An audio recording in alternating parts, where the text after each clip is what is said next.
लेकिन उस कलम की एक लकीर करोड़ों लोगों की जिंदगी बदलने वाली थी। लोगों को आखिरी समय तक पता नहीं था उनका शहर किस देश में जाएगा। डर बढ़ता जा रहा था। हर कोई सोच रहा था, अगर हमारा घर दूसरे देश में चला गया तो? भागते लोग, टूटते परिवार। फिर वो दिन आया जब लोग अपना घर छोड़ने लगे। इतिहास का सबसे बड़ा पलायन शुरू हो चुका था। हिंदू और सिख भारत की तरफ आ रहे थे, मुसलमान पाकिस्तान की तरफ जा रहे थे। हिंदुस्तान और पाकिस्तान के बंटवारे के बारे में आपने सुना तो होगा, लेकिन जो दरअसल हकीकत है वो आपने क्या सुना है? सबसे पहले अस्सलाम वालेकुम, नमस्ते तमाम इंडियन भाइयों को। बलोच भाई की एक और न्यू रिएक्शन वीडियो में खुशामदीद, स्वागत। और मैं क्या कहूँ भाई साहब, और क्या कहूँ। तो इंडियन दोस्तों, आज मैं रिएक्शन देने वाला हूँ ना, जो बंटवारा हुआ था उस बंटवारे में क्या क्या हुआ था पाकिस्तान की जानिब से उन हिंदुओं के लिए जिन्हें अपना घर छोड़कर मजबूरन दर पर दर की ठोकरें खाने पड़े थे। आज उस सच को हम आपको दिखाएंगे और खुद उस सच को देखेंगे, उस सच को जानेंगे और अपना रिएक्शन देंगे। बस आपको करना, चैनल को सब्सक्राइब, वीडियो को लाइक करना है, ज्यादा से ज्यादा शेयर करना है। चलिए पहले वीडियो देख लेते हैं, उसके बाद हम अपना रिएक्शन देते हैं। और जब पूरी आप वीडियो देखेंगे उसके बाद कमेंट में आप जरूर से बताना कि आखिर उस टाइम उस वक्त आपकी नजर में क्या हुआ था एक्चुअली, और आपने क्या सुना था। चलिए वीडियो स्टार्ट कर लेते हैं। 1947 भारत आजाद हुआ था, लेकिन उसी आजादी के साथ शुरू हुई थी इंसानियत की सबसे दर्दनाक कहानी। एक ऐसी कहानी जहां लोग अपने ही घरों से भाग रहे थे, जहां बच्चों के हाथ अपने मां बाप से छूट रहे थे और जहां ट्रेनें यात्रियों से नहीं, लाशों से भरकर लौट रही थीं। आखिर ऐसा क्या हुआ था कि सदियों से साथ रहने वाले लोग एक दूसरे के दुश्मन बन गए? आज की इस वीडियो में हम जानेंगे भारत पाकिस्तान बंटवारे की वो सच्चाई जिसे सुनकर आपकी रूह कांप उठेगी। वो भारत जो कभी एक था। 1947 एक ऐसा साल जिसने करोड़ों लोगों की जिंदगी हमेशा के लिए बदल दी। लेकिन इस कहानी की शुरुआत 1947 से नहीं होती। इसकी शुरुआत उससे कई साल पहले होती है, जब भारत एक था। उस समय न भारत और पाकिस्तान की सीमा थी, न पासपोर्ट, न वीजा, न तारों की बाढ़। लोग एक शहर से दूसरे शहर ऐसे चले जाते थे जैसे आज कोई अपने पड़ोस में जाता है। लाहौर की गलियों में हिंदू व्यापार करते थे, अमृतसर में मुसलमानों की दुकानें थीं, कराची में सिख परिवार रहती थी और दिल्ली में हर धर्म के लोग साथ रहती थी। गांवों में बच्चे साथ खेलती थी, ईद पर सिवैयां बांटी जाती थीं, दिवाली पर पूरे मोहल्ले में दिए जलती थी, बैसाखी में सब मिलकर नाचती थी। लोगों की पहचान धर्म से पहले इंसानियत थी। लेकिन उस समय भारत आजाद नहीं था। भारत पर राज था ब्रिटिश राज का। अंग्रेज भारत को सिर्फ एक देश नहीं बल्कि एक कमाई का जरिया मानते थे। भारत का अनाज, भारत का सोना, भारत की मेहनत सब अंग्रेजों के काम आ रही थी। लेकिन एक डर हमेशा अंग्रेजों के मन में रहता था, अगर भारत के लोग एक हो गए तो अंग्रेजों का राज खत्म हो जाएगा। और इसी डर से शुरू हुई एक खतरनाक चाल, फूट डालो और राज करो। धीरे धीरे लोगों को धर्म के नाम पर बांटा जाने लगा। अलग राजनीति, अलग पहचान, अलग सोच। लोगों के दिलों में शक बोया जाने लगा। जो लोग सालों से साथ रहते थे उन्हें धीरे धीरे ये महसूस कराया गया कि वो एक दूसरे से अलग हैं। और शायद यहीं से शुरू हुई उस दर्दनाक कहानी की पहली लाइन, जिसे दुनिया आज पार्टीशन के नाम से जानती है। समय बीतता गया, भारत में आजादी की मांग बढ़ती गई। हर शहर में आंदोलन हो रहे थे, लोग अंग्रेजों के खिलाफ आवाज उठा रहे थे। महात्मा गांधी अहिंसा की बात कर रहे थे, सुभाष चंद्र बोस आजादी के लिए लड़ाई की बात कर रहे थे, भगत सिंह जैसे नौजवान देश के लिए अपनी जान तक देने को तैयार थे। पूरा भारत आजादी चाहता था। लेकिन इसी बीच एक और मांग तेज होने लगी, अलग मुस्लिम देश की मांग। मोहम्मद अली जिन्ना का मानना था कि मुसलमानों के लिए अलग देश होना चाहिए। उनका डर था कि आजादी के बाद मुसलमान राजनीति में कमजोर पड़ सकते हैं। दूसरी तरफ इंडियन नेशनल कांग्रेस एक संयुक्त भारत चाहती थी, लेकिन हालात धीरे धीरे बिगड़ते जा रहे थे। लोगों के बीच दूरी बढ़ रही थी। राजनीति अब सिर्फ आजादी की नहीं रही थी, अब उसमें धर्म भी शामिल हो चुका था। वो दिन जब नफरत सड़कों पर उतर आई, 1946, भारत में तनाव खतरनाक स्तर तक पहुंच चुका था। फिर आया 16 अगस्त 1946, जिसे डायरेक्ट एक्शन डे कहा गया। उस दिन कोलकाता की सड़कों पर जो हुआ, उसने पूरे देश को हिला दिया। भीड़ सड़कों पर उतर आई, नारे लग रहे थे, डर फैल रहा था। फिर अचानक हिंसा शुरू हो गई।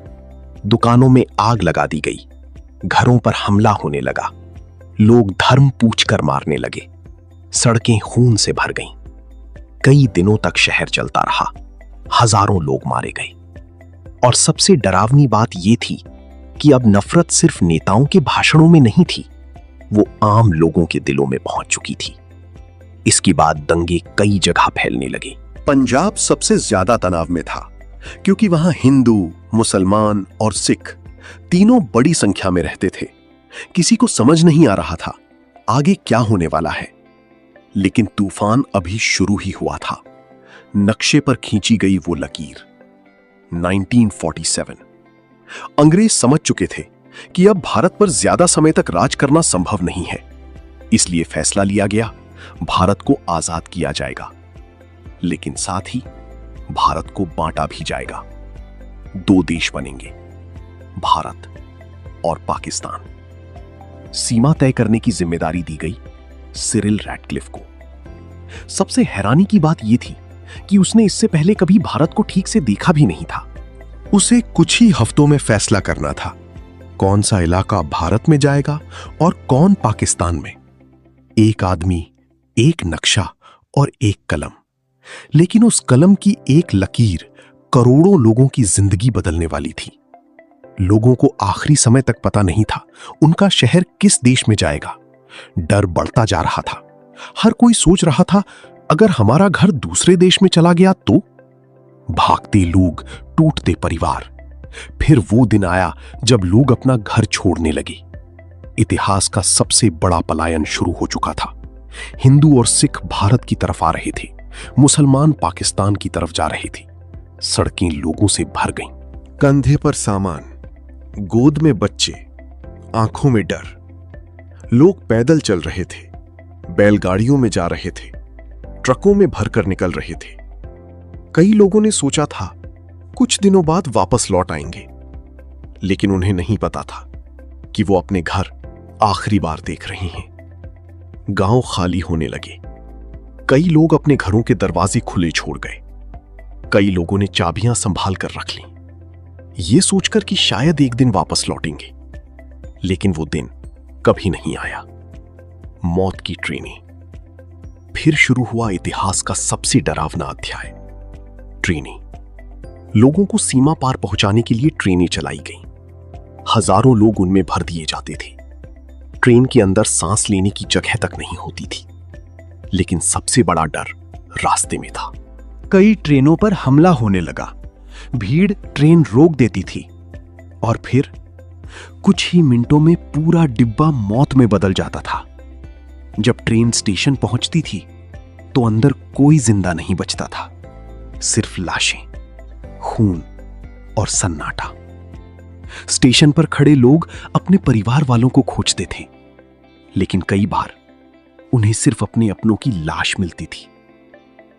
कुछ ट्रेनों के ऊपर खून से लिखा होता था, आजादी का तोहफा। ये शब्द सुनने में जितने छोटे हैं, उनके पीछे का दर्द उतना ही बड़ा था। औरतें, बच्चे और वो दर्द जिसे इतिहास भी पूरी तरह नहीं लिख पाया। इस बंटवारे में सबसे ज्यादा दर्द कमजोर लोगों ने सहा।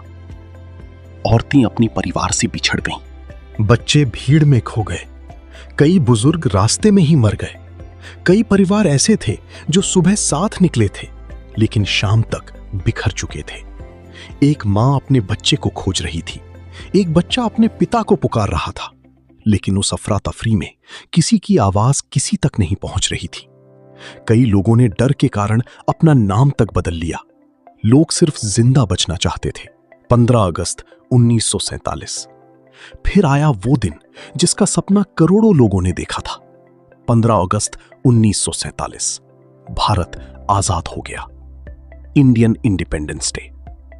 हर तरफ खुशी थी, झंडे लहरा रहे थे, लोग नाच रहे थे।